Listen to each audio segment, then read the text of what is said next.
Well, welcome back. Here is another awesome version of our podcast, Solid Ground. My name is Scott Lieb. I'm a youth minister and an architect. My gosh, some other random things about me. I have 8 children. I love Cool Ranch Doritos. I am type 1 diabetic. And gosh, there's so many other wonderful things that I could tell you, but I won't, because I want to introduce my good buddy and partner in this duo, Dr. Michael Therrien. So tell us about yourself, Mike. Hey, yeah, Dr. Michael Therrien. I'm a theologian by training, and I run a little organization called Preambula Group, which is doing a lot of work in evangelization and missionary outreach for the Catholic Church here in the Diocese of Pittsburgh and beyond. Yeah, I have 4 children and a wife whose name is Lynn. Hmm. And I guess an interesting trivial fact is that we have lived in a lot of places. We have moved around a lot, so it's kind of an interesting part of our story. I think we've lived in 8 different dioceses, and we've owned 6 houses. Yeah, Wow. so kind of an Abrahamic family, I guess you could say. Just My always on children the are go. still wounded. Oh my gosh. That's hilarious. Well, I did, I don't know if you can hear that in the background. Can you hear it? There is somebody with a leaf blower that is just, oh my gosh, it's terribly annoying, but hopefully not everybody is hearing it.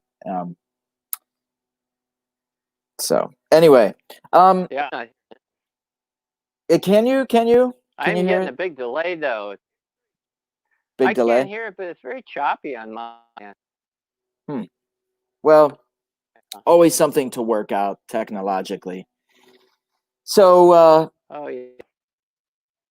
we should just jump right into what we wanted to talk about today.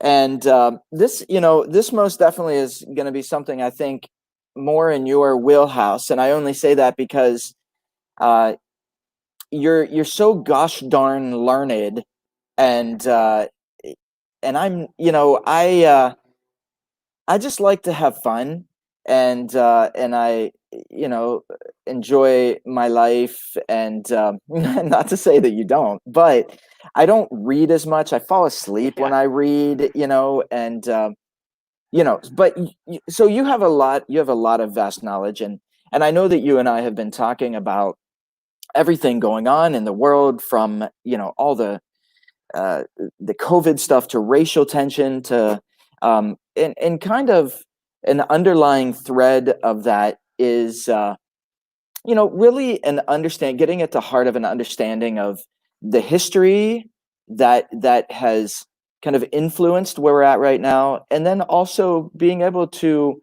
understand really where the truth lies, because um, there's a lot of stuff that's out there that is half truth, or not real truth, or it's somebody's kind of filtered version of it. And so um, I'm kind of teeing this up for you, but it's really I wanted to maybe start with this idea of what was there ever a voice that kind of spoke about, maybe if we go back, I know a lot of the racial conflict right now is because there's a history of slavery, and the history of slavery goes way back, and it's been part of the culture, like part of Black culture in America for a long time, and even before then, and it's other cultures, of course, have participated in that.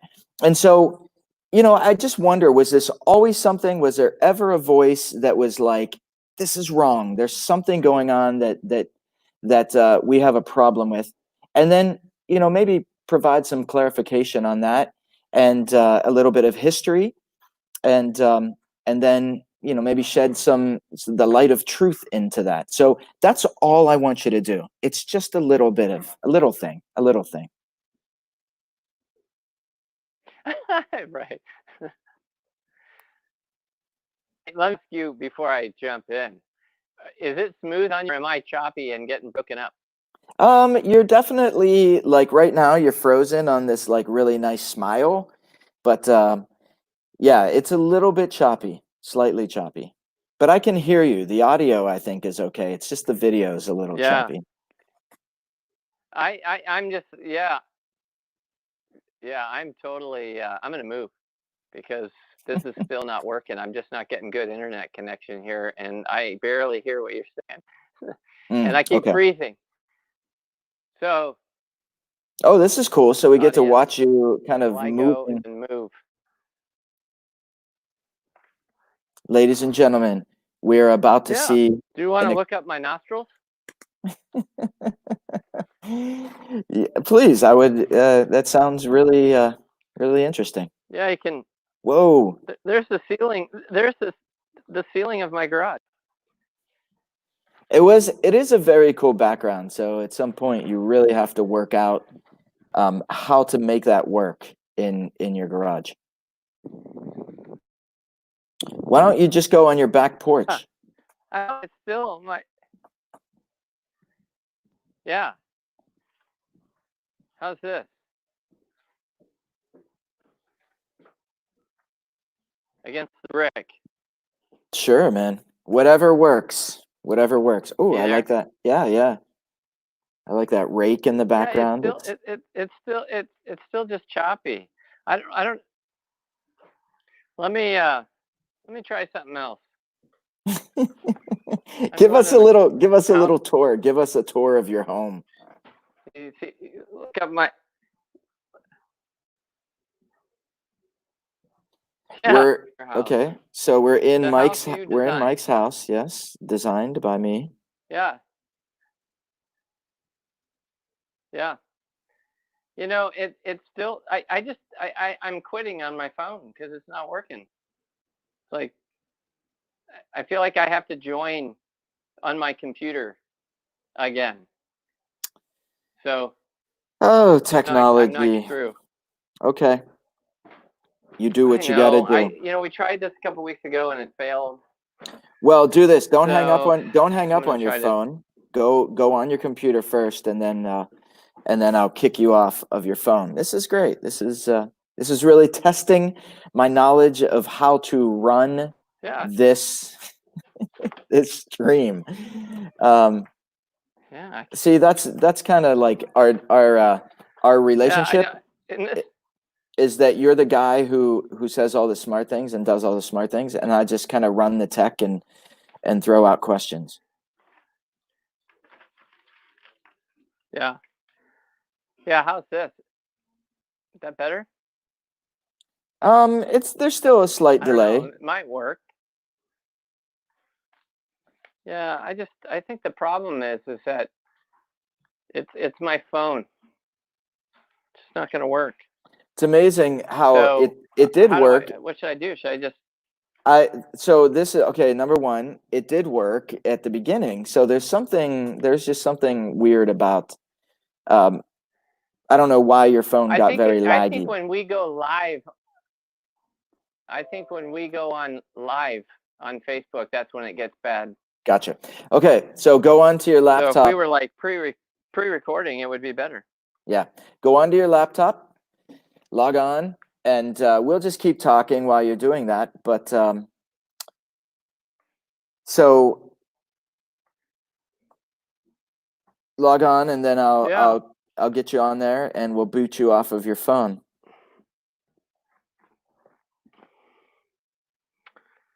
Can you do that? You can boot me off?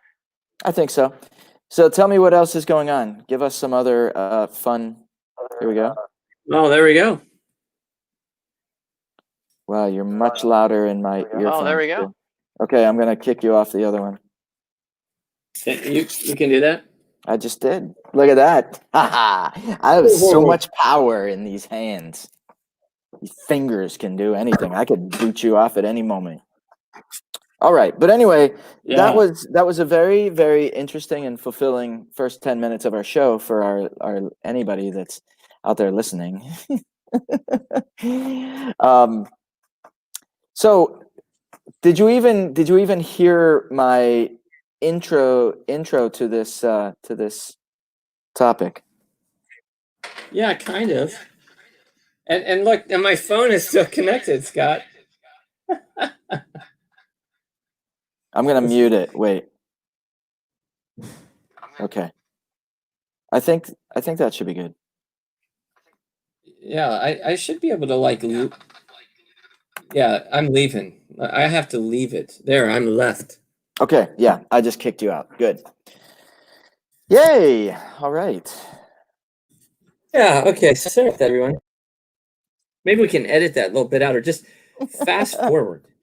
Maybe you can put up a little message or something. Anyway. It's already a part of history. Yeah, it is. Well, you know, we're amateurs with cool things to say. How's that? Yeah, yeah. I mean, what are you gonna do? Yeah, so you want me to I did kind of hear your question, basically that, you know, there's a whole history and to this, and it's a long history, and you were hoping that I would talk into that. And I'm just you know, like here's the way I see it today, right? There is obviously a lot of voices out there, like politicians, just people out on social media, friends, people that are pushing this idea of really like a kind of a new socialism that somehow might save us. You know, it's that's the answer that we need. You know, we need a government that can kind of tell us what we need and provide for those needs for us.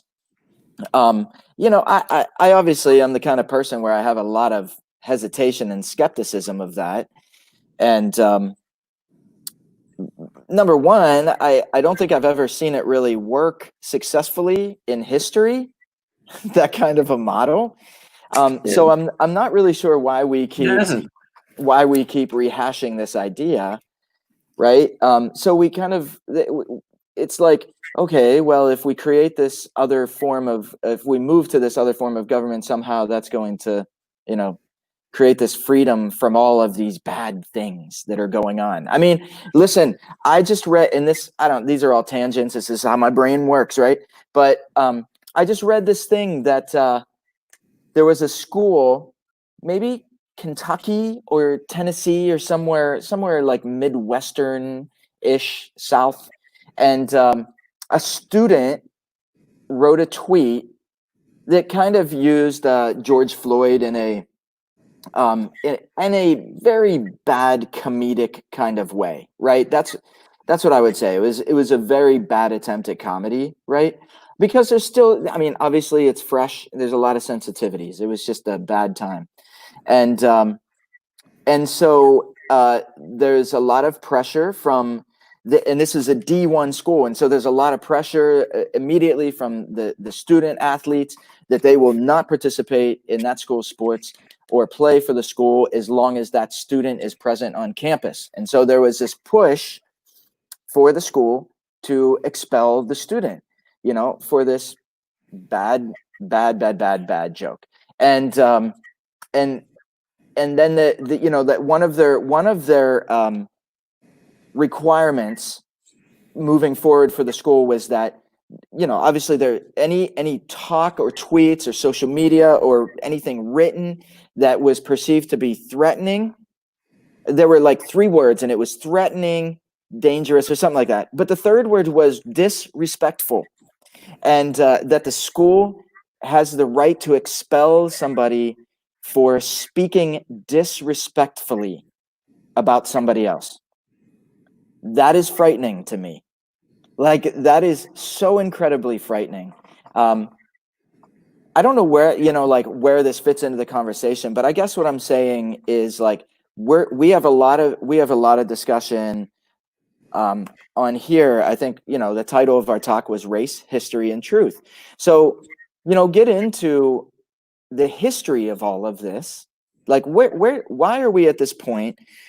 Has there been somebody that has spoken up over the course of history about the practice of slavery.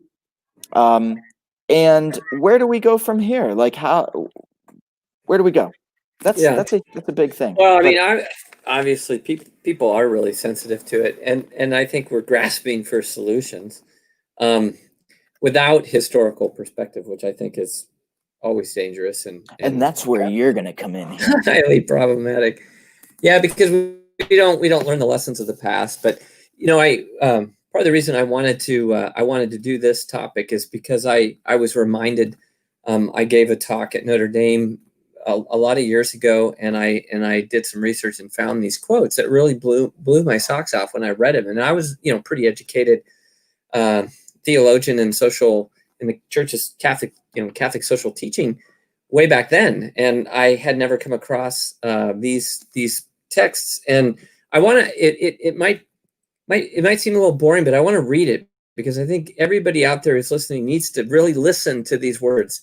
Maybe it would be less boring if you read it in a very theatrical, like, English accent. Oh, like this with my face, like yes. Like a Winston Churchill kind of voice. I don't think I could pull that off very well. Okay, all right, just read it. No, I'm just going to use my boring American voice. But it's a little bit long, but just listen to this, because I want to ask you some questions after I read it. Okay, so it starts out like this. Goes, not long ago, we learned from our brother Ferdinand, Bishop of Rubicon and representative of the faithful, who are residents of the Canary Islands, and from messengers sent by them to the Apostolic See, and from other trustworthy informers, the following facts. In the said islands, some called Lanzarote, and other nearby islands, the inhabitants, imitating the natural law alone, and not having known previously any sect of apostates or heretics, have a short time since been led into the Catholic faith with the aid of God's mercy.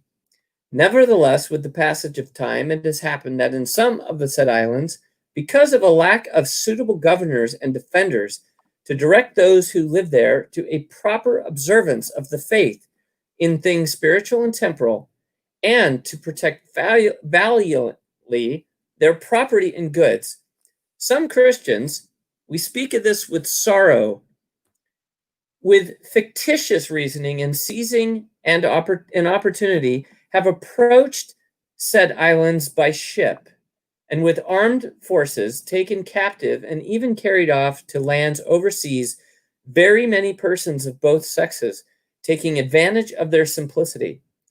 Some of these people were already baptized. Others were even at times tricked and deceived by the promise of baptism, having been made a promise of safety that was not kept. They have deprived the natives of the property or turned it into their own use, and have subjected some of the inhabitants to perpetual slavery, sold them to other persons, and committed other various illicit and evil deeds against them, because of which very many of those remaining on the islands and condemning such slavery have remained involved in the former errors, having drawn back their intention to receive baptism, thus offending the majesty of God. Therefore, we, to whom it pertains, especially in respect to these matters, to rebuke each sinner about his sin, and not wishing to pass by dissimulating and desiring, as is expected from the pastoral office we hold. You might guess who's writing this. As far as possible, to provide salutary with a holy and fatherly concern for the sufferings of these inhabitants, beseech the Lord and exhort, through the sprinkling of the blood of Jesus Christ, who shed his blood for their sins, one and all, temporal princes, lords, captains, armed men, barons, soldiers, nobles, communities, and all others of every kind among the Christian faithful, that they themselves desist from the aforementioned deeds, cause those subjects to them to desist from them and restrain them rigorously. And no less do we order and command all and each of the faithful of each sex within the space of 15 days of this publication in the place where they live, that they restore to their earlier liberty all and each person of either sex who were once residents of the Canary Islands and made captives since the time of their capture, and who have been made subject to slavery.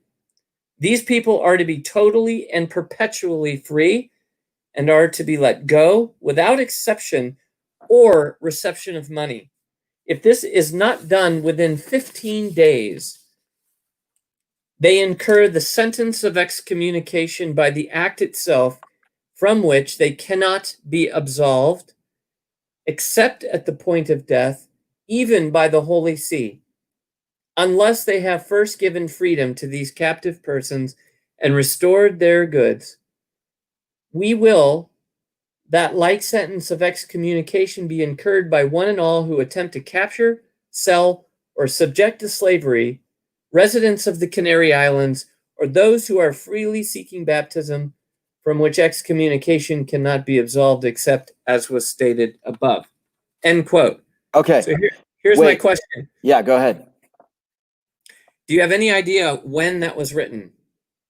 Well, I was just going to say that for me, listening to it, it sounds like there is a case, there's a situation where somebody is being called out for the practice of like conquering people on the Canary Islands, it sounds like, conquering and then buying and selling people, using them as slaves, taking over their land by force.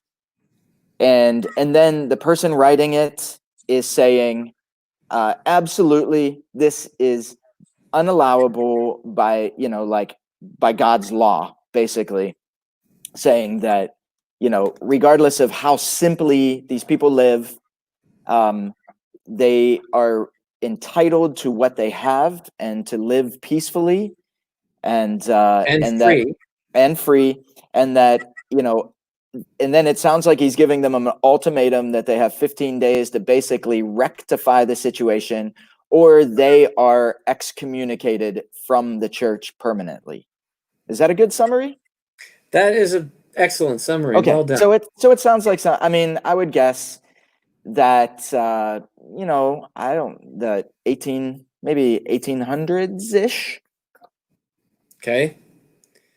That was written by Pope Eugene IV in the year 1435. 1435. That's a little bit, I would not have guessed that. Yeah.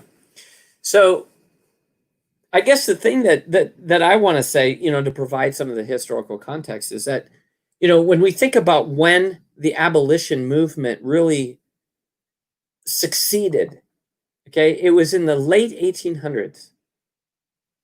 So for over 400 years, slavery was practiced by Christian nations. 400 years.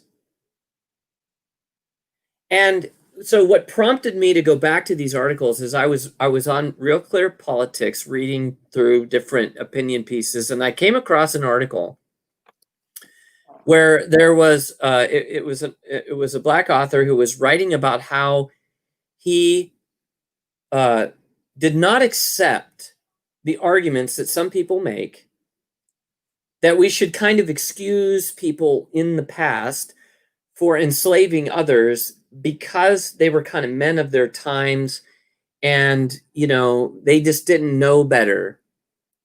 And, he goes on to say, I don't accept this argument. And the reason I don't accept this argument is because there were other people who found slavery reprehensible and fought hard to argue against those who were defending it.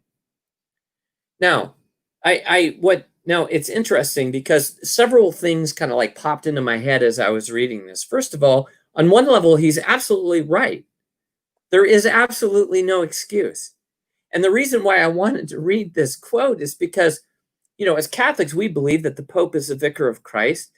that he's the voice of Christ on earth, and he speaks with authority, the same, the authority that Christ gave Peter and his successors.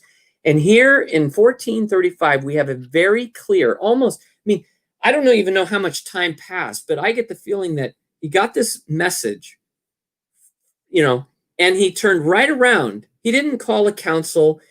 He didn't spend all this time deliberating the issue. He turned right around and penned a letter that went back to the Canary Islands and told them, within 15 days of receipt of this letter, by declaration of my authority as the vicar of Christ on earth, you must release all of these peoples and restore them to their property and give them their freedom, or you are excommunicated. Now, for those of you who are not Catholic, being excommunicated is the highest penalty that the church can level against a baptized soul. It basically, it's a condemnation that if you die in an excommunicated state, according to the Catholic Church, you do not have the help of the graces of the church and the intercession of the communion of saints when you stand in judgment before God. So in other words, that's worse than life in prison, because if you won't be able to defend yourself against the judgment of God if you've been excommunicated by the church and not repented of your sin. Therefore, it's almost certain that you, if you die in that state, will be condemned to hell. That's bad news for that person. Very bad. It's very serious. So Pope Eugene penned this letter and returned it back to this, what seems to be one of the first colonies off the coast of Africa. Okay.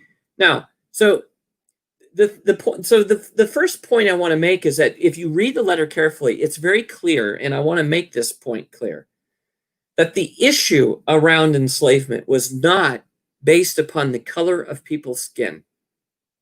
It was based upon the simplicity of life and the primitive way these people lived.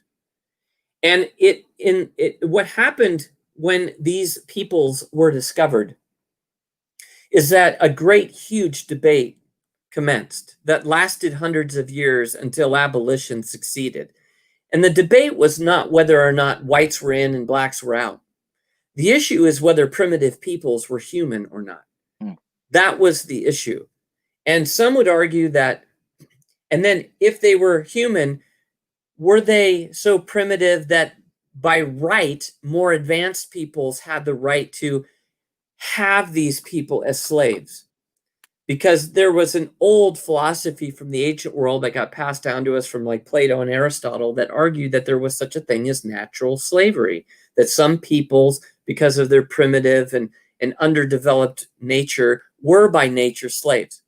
So there was a huge debate going on the European continent starting in the 1500s about whether or not A, these were humans, and B, whether or not, if they were humans, whether they had the same rights or whether they were by nature slaves to people. So now, these were people, and I just want to keep interjecting to make sure I'm following along. So yeah. So the Pope in 1435. Okay, so a Pope in 1435 basically says, it doesn't matter. It doesn't matter how simply these people live. They're human beings, and they have a right to peace and freedom and to live, like within their own communities.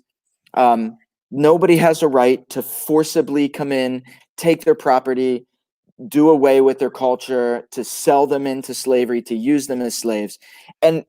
But even after he makes this statement, there's still 400 years of discussion of whether or not, of basically what makes somebody a human being. And what rights these people have. Gotcha. And okay. So many people, and it was a minority voice, but in some ways it doesn't matter, because in this statement, the matter's decided once and for all. There's no discussion about it, because the Vicar of Christ has spoken authoritatively. Right. That and it's interesting when you read it. He also makes the comment that many of these people had accepted the faith voluntarily and freely, and he makes the argument that it would be impossible to accept the faith of the gospel if you weren't human, if you weren't free, if you weren't. Right. If you didn't have the right of your own conscience to respond freely in faith to the gospel that was proclaimed to them by the missionaries. So he's not picking on the missionaries here. He's picking on the colonists. He's picking on those who came for economic and political exploits. And, that's why he names all those different people, the noble, Right. the army Yeah. people, the soldiers, the commanding officers. Right. He spelled everyone who's involved in this is excommunicated if you don't cooperate with what I'm saying right now. And so at the very least, he's speaking on behalf of every single Catholic, saying, as the authority, as somebody who is, like you said, the voice of Christ in the church, what I'm saying here, every single Catholic needs to be living this in their heart, like living this in their life. Yes? Yeah. Yeah. He's saying Catholics, you can't just profess your faith, you have to practice it. Yeah. Okay. Right? You have to practice it. You can't just profess it. It's one thing to catechize these people, but there's several things that are really horrible about this situation, in my opinion. One is that slavery had been all but abolished under the influence of Christian kingdoms and nations up to that point. So certain explorers and people that are going out, there were missionaries that went out and they were trying to evangelize and bring these people to Christ. And these people were coming to Christ voluntarily, without coercion, without force. But then other people were coming on their heels and telling and using the missionaries' evangelization as a way of tricking these people into enslaving them and exploiting them. So you have two different, things going on here that of course is very confusing on the one hand, but scandalous to the gospel, scandalous to the mission of Jesus Christ. To use these people in their simplicity, in their vulnerability, to trick them into the horrible things that were then done to them. So we were bringing something that we had abolished through fraternal charity and Christian love. We had abolished the slavery of the ancient world across the European continent and throughout the Middle East, at least those lands that were under Christian influence. And here we are in the 1400s bringing it back.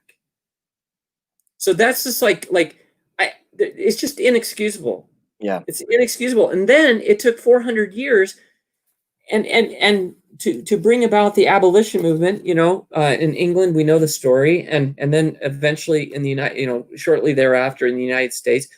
But it's, so Christian peoples. Now, the other point I want to make about this that I think is really important is that on the one hand, the problem is not Christianity. The problem is not the religion. The problem is people who chose not to follow the teachings of God, right, and to create the scandal of that contradiction at the heart of Christendom. And, there were many saints and many holy men and women that did the right thing in the right way. I mean, we talked about Junipero Serra last week, and there were countless other missionaries that loved these people and took good care of them. But there were others who professed the Christian name, but did these horrible things. So I think it's important to have that background in that context. Why? Because today we're still living with the legacy of those social sins. Yeah. We haven't healed from that. And so it seems like what you're making very clear is that the official stance of the church about this practice was that it was absolutely an affront to the dignity of the human being, right? So the Pope is making an official declaration in 1400, which is, it's a pretty long time ago. And someone say, hey, this is what's going on in the Canary Islands. You might want to make a statement on this. And he says, absolutely not. This is terrible. What you're doing is completely an affront and an abomination to human dignity, right? And then, so you have the church that takes a stand, and you've got many people within the church that are like, okay, I respect the authority of the church, and I'm going to live like that.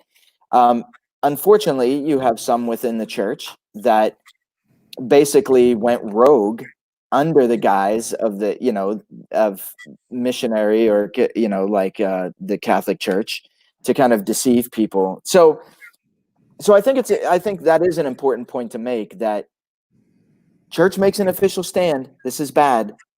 Unfortunately, you have people within the church that misused the name of the church or their intention to kind of come in and still do terrible things to people, but not sanctioned, obviously, by the church, because he made it clear that they would be permanently kicked out and, be miserable for eternity in hell. Correct? Yeah. Okay. Yeah. Good. Yeah. So to understand the gravity of it, and also understand that, many, like I said, there were many debates that were going on in the universities, Catholic universities across Europe during the 1500s, the 1600s, especially in Spain, particularly because the Spanish were kind of like the first, explorers there from during that time period. And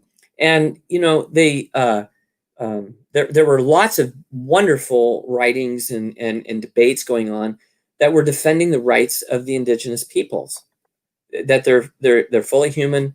They enjoy all of the rights and liberties of any person, regardless of their lifestyle, or their education or their culture or anything like that. So, of course, all they were, it's a lot like what's going on today around, say, the issue of abortion, where, the church has a very clear teaching, and yet there's still debates going on about whether abortion is okay or not. So I'm going to come back to that point in a minute, but I think that what should astound us is that it took 400 years. Okay, so that's a long time. That's a really long time. That's twice as long almost as the age of our own country. Well, not quite, but I mean, Sure.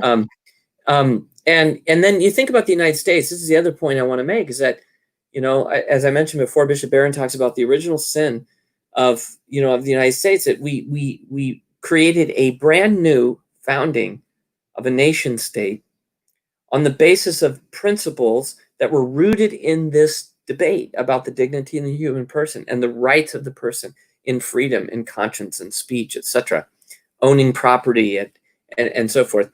And we founded this country, and we fought a revolutionary war, and yet there's a segment of our population with at that time, a good 200 years of fierce discussion and debate, and we still permitted it. We still sanctioned it, even though it directly violated and contradicted the law of the land. Now, again, I want to make it clear. The issue is not whether people of this color of skin have rights and these people don't. It has to do with the fact, do people that descend from these peoples are because the debates were still going on in the 1800s. Are they really human? Do they really have the same rights as other persons? Right. And of course, we look back in hindsight, and so it's hard to imagine that anybody would even have that debate. I mean, how can you have that debate? Right. It's so obviously false, to argue that these people are not human or to defend slavery. It's like, so, but at the time, people were having these debates. Are they honest debates? No, that's part of the reason why I think truth needs to be in the title of this, is because I don't think there was a lot of honesty among those people. I think it was self-justifying. I think there were economic interests at stake. I think there was lifestyle on the line. There were all sorts of things that people were defending, except for the human beings that were the tragic victims of this situation. So the thing we have to bear in mind, I think, at this moment in time is that, for 400 years, we allowed slavery, and then we still had problems, right? We didn't pass the Civil Rights Act until early 1960s. And then even to this day, when I saw the George Floyd video, I said this a couple weeks to you before, but I just said to myself, I can't believe I'm watching this. Yeah. It is 2020. And of course, I had this passage in the back of my mind. Right. And I knew it was written in 1435. And I'm just like, I cannot believe that we are still seeing this. Let me ask you a quick question. And, this, obviously you gave this talk and you have that document.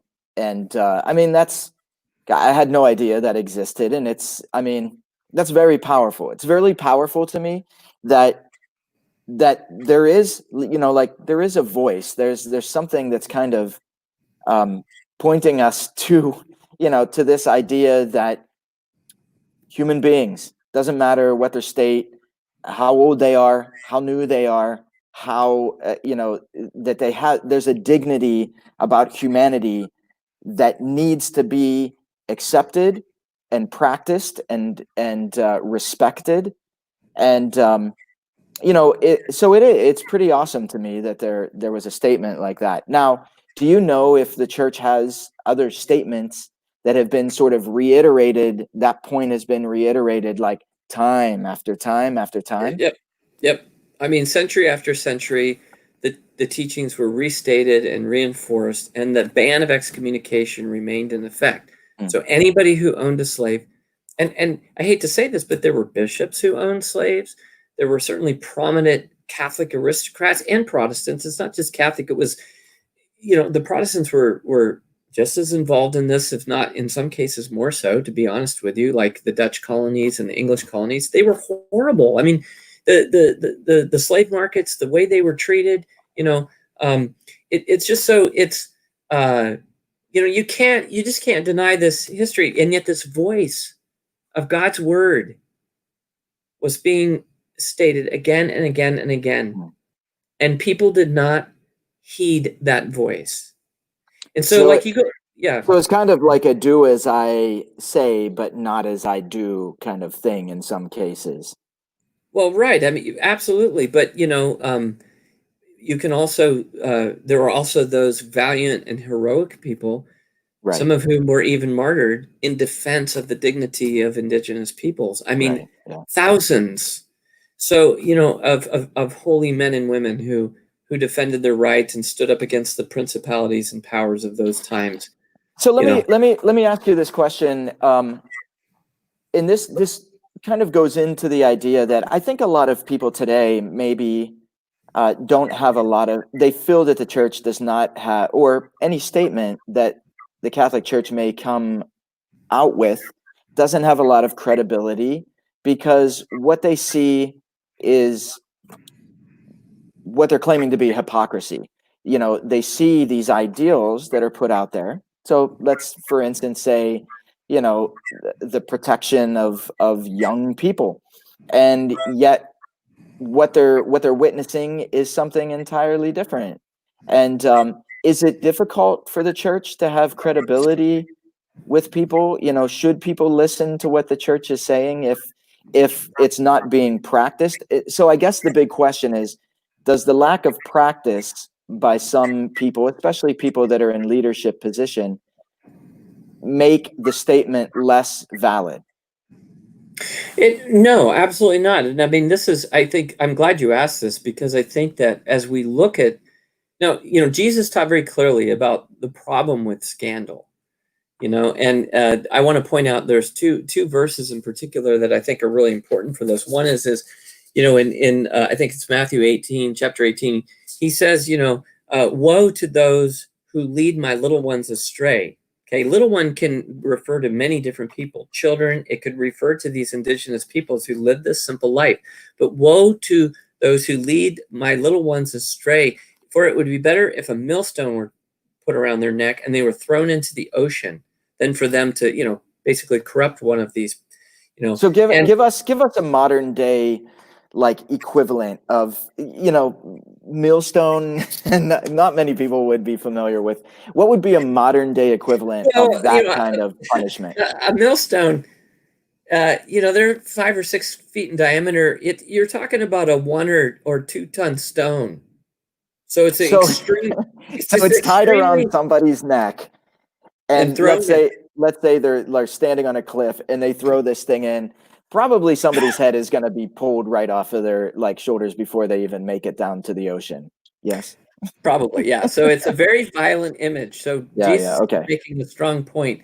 This is one of the most grave things that anybody, not just Christians, but anybody can do, is to rob a person of their innocence and their trust in God by misrepresenting God, by using God as a pretext to do something evil. That's what he's talking about. And so it's a very, very serious crime. And we live with it with lots of Catholic politicians today that do the same thing.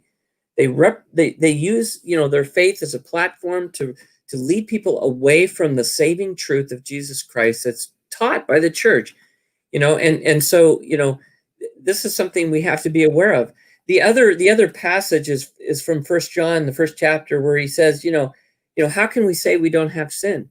And those who do, who say they are without sin are making God out to be a liar. And it's kind of a strange phrase, but what John is trying to say is that, when we pretend like the evil that we do is actually good and justifiable, especially in the name of our faith, then we give people every reason not to believe in God and not to believe in the gospel. And nothing could be more diabolical or satanic than that. Because God loves humanity, and he loves every single person he's created, and he sent Jesus into the world to save us from this kind of debauchery and sin. So to use this kind of debauchery and sin as a way of leading people away from God, it's like, that's as bad as it gets. You can't offend God any more than that. Yeah. So, anyway, well, go on. Well, it makes it, it understandably makes it really hard for someone to say, well, listen, the church took a stand against slavery back in the early 1400s, and yet there were many Catholics practicing slavery, like you said, including bishops, like all along the way. That it's understandable, I guess, is what I would say. It's understandable for somebody to be like, don't tell me what the church said, because there are people even within the church that didn't put that into practice. There are people within the church that are sexually abusing young children, but of course they make all sorts of statements about how important and precious, these young lives are.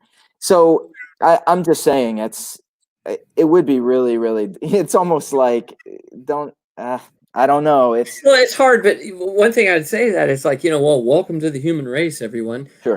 If you're going to, I dare you to find a better way, a better message, a better path, a better philosophy of life to eradicate the problem of sin than Christianity. You're never going to find it. So I always also point out, it's like, if you're going to point fingers at Christians for being hypocritical, like whatever, because I can't find any other religious group or any other ideology that doesn't commit the same thing. And yet their solution is 10 times worse than the gospel.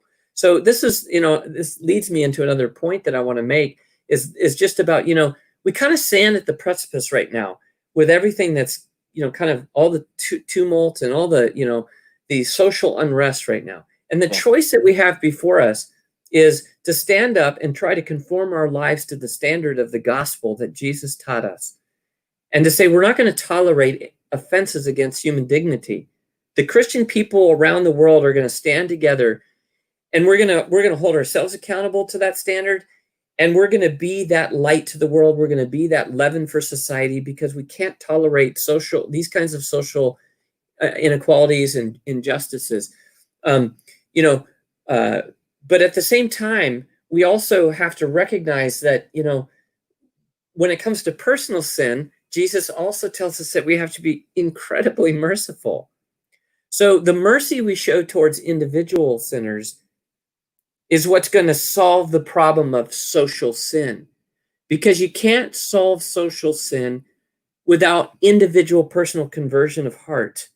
And the problem with socialism, to come back to where we kind of started, right, is that socialism's solution is worse than the problem, because it's not trying to bring about the individual conversion of a human heart. It's using violence and revolution. It's using, all sorts of means of coercion and manipulation and lying as a way of trying to bring about what I will, I don't even trust it's a noble end, but at least they're trying to bring about some kind of form of justice. But sure, I'm sorry, real quick. I want you to finish that point. But that kind of goes back to my example, in even using laws to try to legislate some kind of like conformity to this ideal. For instance, the student at this school, does a student who speaks disrespectfully about a group or another student really deserve to be expelled from that school. Like, it seems a little harsh to me, and maybe that goes back to your point of, like, you know maybe we should be merciful individually to this person in the hope of, really trying to convert the individual heart before we just blanket this kind of thing of, like, well, you better watch what you say, because if you say the wrong thing according to a certain group of people, it's goodbye to you in terms of, your scholarships, your participation in a certain school. I mean, is that sort of along the same lines as what you're talking about? Well, I mean, yeah. I mean, I think that again, we have to be sort of intolerant of social sin, things like cover up or systemic injustices and things like that. Yeah. But we have to be merciful of the individuals that participate in that system, because the mercy and love of God is the only thing that's going to turn that heart around. So, is this child closer to the truth and closer to their heart being in aligned with what is good and the dignity of the person? Or is this measure brought about a hardening of their heart and solidifying them even more in whatever prejudice they might be, sort of dabbling in? So it's like, no, does that mean there shouldn't be consequences at a school for someone who steps out of line? No, but I mean, a school is a place for discipline. It's a place where we learn virtue. And so we should make that an environment where people can grow and make mistakes and learn from those mistakes, and have some accountability, person to person, face to face, and say, hey, that was completely out of line. And, we need to work that out, because that's not acceptable to us. But to scapegoat on them and to pour out the wrath of an angry community upon this poor little person who probably doesn't even really fully realize the implications of what they were joking about, that's Right. completely stupid and Right. and ineffective. So, So okay, I do want to not to like push a timeline, but we're at the like 52-minute mark.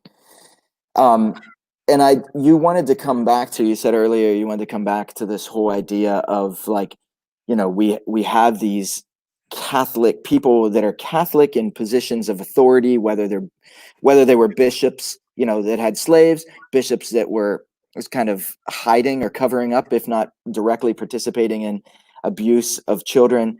But you also mentioned the idea of Catholic politicians, in leadership positions, especially around the idea of abortion, and which kind of ties back to the discussion we're having threading throughout this whole thing of what makes a human, this debate, this centuries long debate of what makes a human being a human being.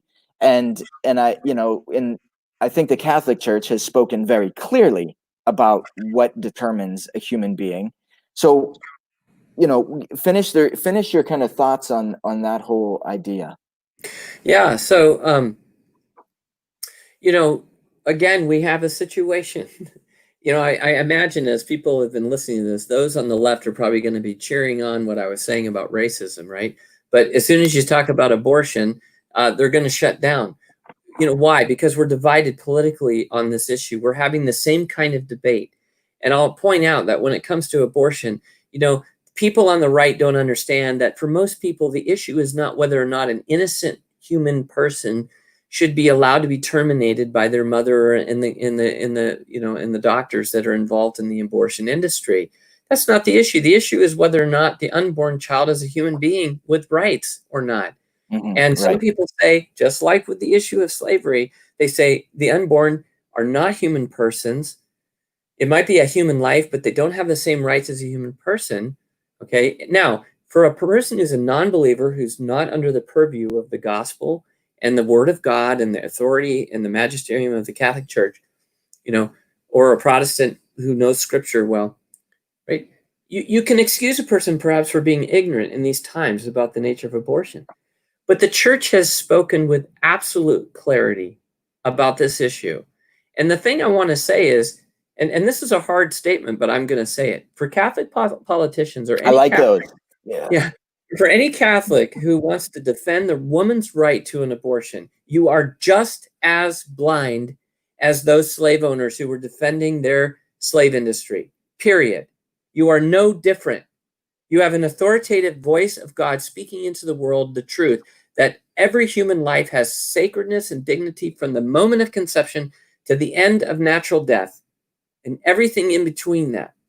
There is no excuse, period. There's no excuse. It's scandalizing, and someday history will judge and look back on the barbarism of abortion, which I said before.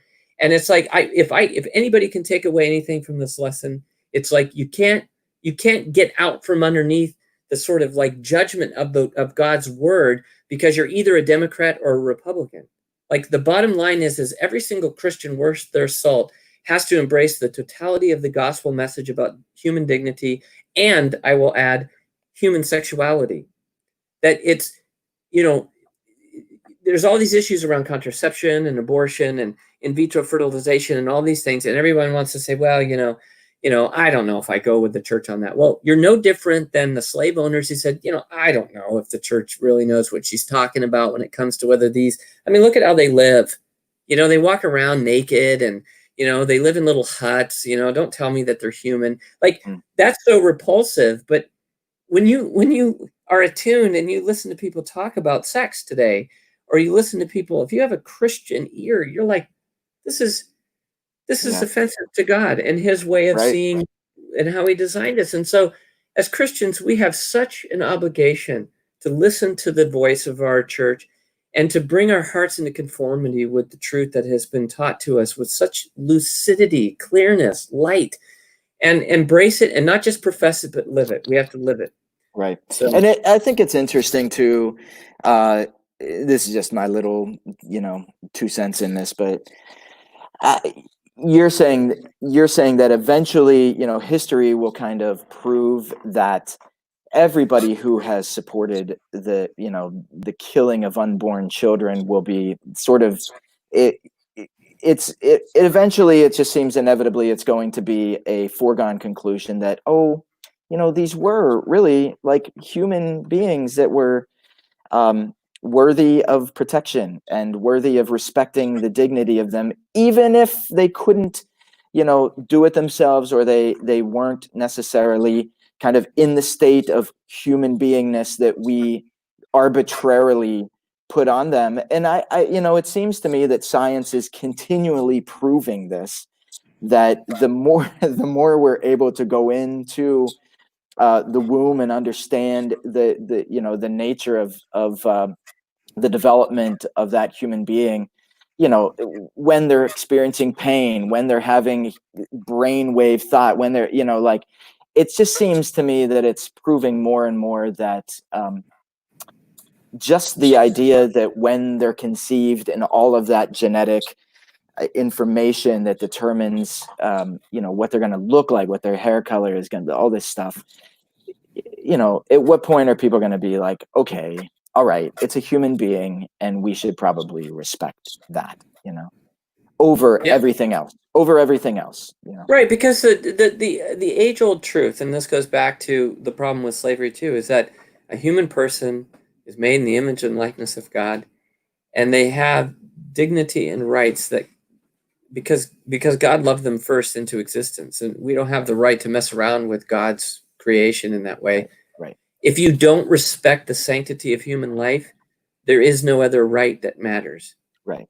It's interesting that the Pope in that quote, didn't have like a laundry list of qualifications. He wasn't like, well, their civilization meets this requirement, or they're doing this, so that's just another level of their humanity.